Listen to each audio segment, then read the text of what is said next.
За янзын гоё цагаан хэрний гоё өөд ордог тийм крем болон кушн хайж байгаа хүмүүс маань байвал бичлэгийг маань дуустал үзээрэй.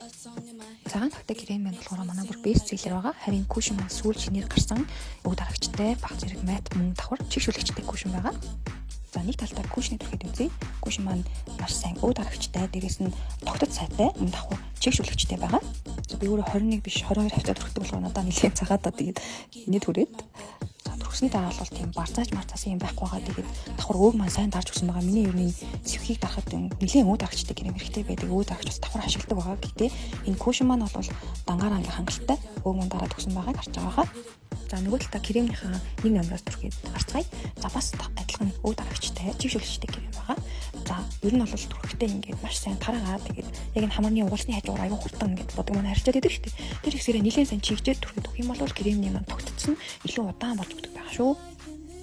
За бас давхар өөг маань маш сайн дарж байгааг та нар маань харж байгаа бах. Надад бол энэ кремний маань 2 номер нь болдог байгаа. Тэгээд би ерөөсөө энэ талаа бодохдоо зөвхөн нэг туслыг ашигласан байгаа. Гэхдээ илүү гарсан байгаа. Тэгэхээр маш бага ордог тийм крем байгаа. Төрхсний дараа харьцуултыг харах юм бол кушн төрхсөн тал маань баг илүү глоуи харагдаж өгч байна. За харин крем төрхсөн тал маань илүү сайн өөд харагдсан гэхдээ тийм хурь ол харагдахгүй байгаа. Тэгэхээр та нар маань өөрт тохирох крем кушнээ дэлгүүр дээр ирээд тестэрлээд худалдаа авалт хийгээрэй.